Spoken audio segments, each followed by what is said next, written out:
Se o senhor permitir, nos próximos minutos, eu quero conversar com vocês sobre o seguinte tema: fidelidade numa era hedonista.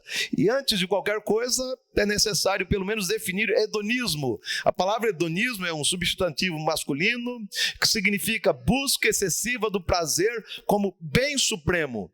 É uma palavra que vem do grego, hedoné, e que significa exatamente isso. Hedoné, prazer, vontade. Essa expressão grega preconiza a busca da felicidade por meio do prazer individual e egoísta.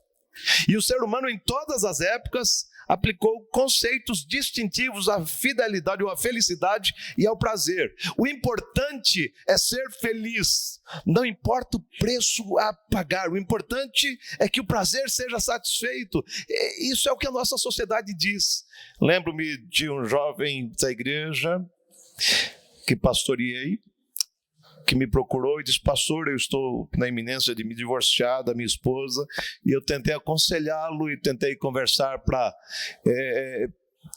ver se ele era demovido da sua intenção, e ele disse: pastor, eu tenho que me divorciar. Ele estava casado fazia pouco tempo, inclusive, e ele disse: eu tenho que me divorciar porque eu preciso ser feliz. E na busca dessa tal felicidade, ele simplesmente rasgou os votos que fez, não apenas com a noiva, com a família da noiva, com os convidados da festa, mas diante de Deus.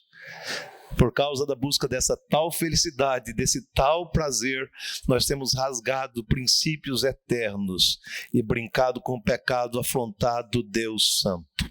Depois de entendermos o que significa a palavra hedonista, eu quero conversar com os irmãos sobre um personagem dos mais amados das Escrituras, que se permitiu ser dominado pelo desejo, pelo prazer, e tomou decisões equivocadíssimas. Eu me refiro a Davi. A gente conhece a história de Davi. Algumas coisas que eu vou dizer aqui são conhecidíssimas. Ainda assim, nós queremos refletir rapidamente sobre esse personagem que tem uma história tão bonita, salmos tão preciosos, mas que nos decepciona, e nós encontramos uma mancha no currículo de Davi que afetou a sua vida de forma indelével. Davi sucumbiu ao prazer e permitiu-se se envolver sexualmente com a mulher de um outro homem, com a mulher que não era sua esposa. Estudando a vida de Davi, a gente aprende uma série de lições. Eu quero pensar algumas aqui rapidamente. Lendo o segundo livro de Samuel, encontramos um episódio desastroso na vida do segundo rei de Israel.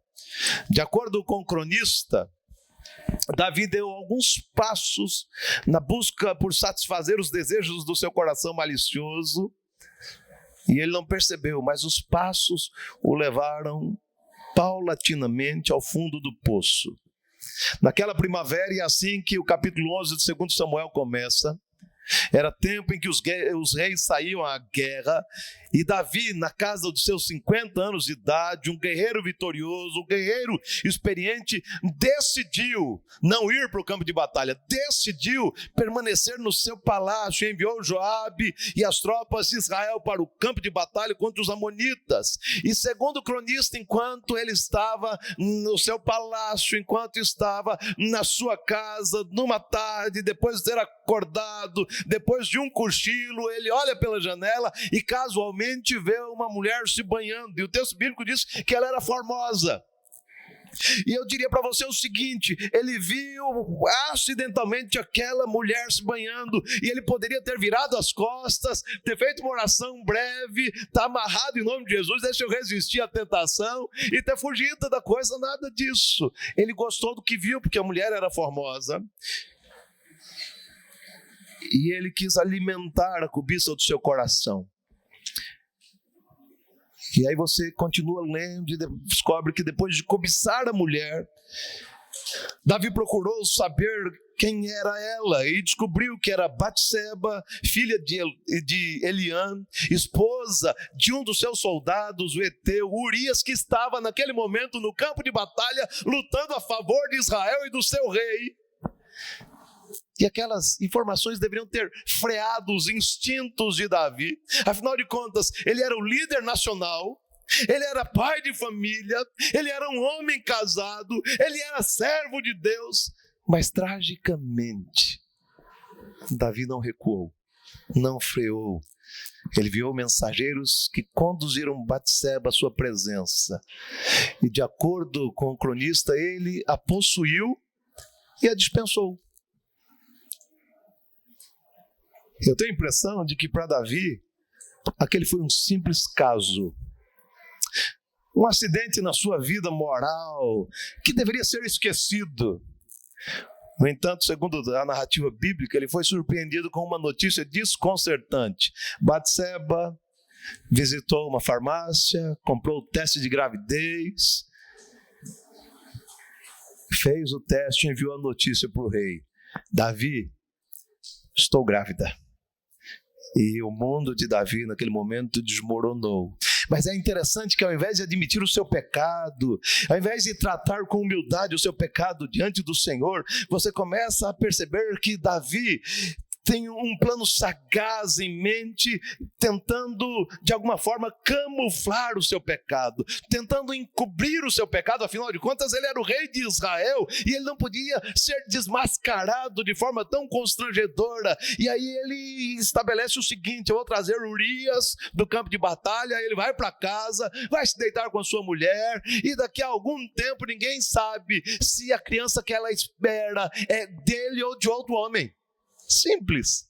Só que ele traz Urias e descobre que Urias era tão leal e tão nobre que não admitiu ir para a cama com a sua esposa, porque ele disse: a arca da aliança está no campo de batalha e o exército de Israel está lutando contra os amonitas. Ele diz não, e vencendo pela teimosia e pela lealdade de Urias, o rei decidiu enviá-lo ao campo de batalha com um bilhete endereçado a Joabe, e o bilhete dizia: olha, coloque-o na frente da guerra, no lugar mais renhido.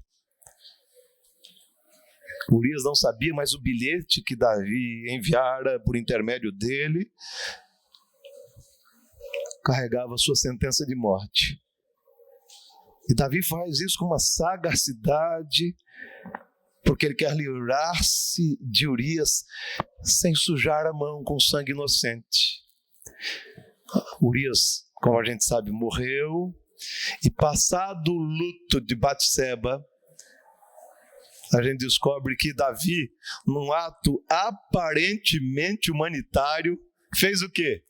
Acolheu a viúva. Oh, que rei bondoso! Uma viúva do seu soldado, olha, ele acolhe, toma por mulher. E faz mais do que isso, ela está grávida e faz o quê? Recebe o filho que ela espera como sendo seu filho.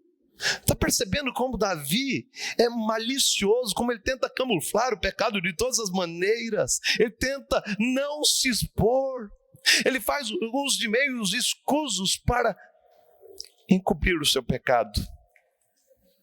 E você continua lendo, e o que me impressiona nessa história tão conhecida é perceber que durante aproximadamente um ano, o rei de Israel continuou envolvido com a vida palaciana, com as demandas do reino, com naturalidade. Adulterou, promoveu a morte do homem traído e seguiu a vida como se nada tivesse acontecido.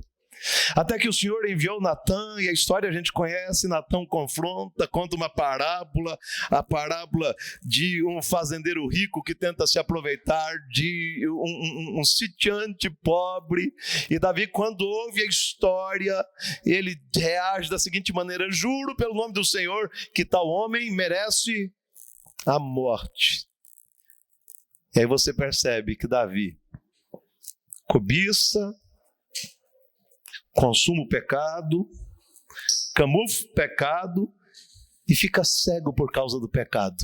Porque ele ouve a parábola e ele decreta a morte daquele que usou de um procedimento malicioso sem perceber que aquela era a história da sua vida. Era o seu próprio retrato, era uma selfie dele, ele nem notou. Ele estava tão cego por causa do pecado que não percebeu que aquela história era sua. E imediatamente depois daquilo, Natã diz: Davi, você pecou contra Deus. E a partir daí o rei admitiu seu pecado e finalmente decidiu tratar do seu pecado diante de Deus, cerca de 1 ano depois.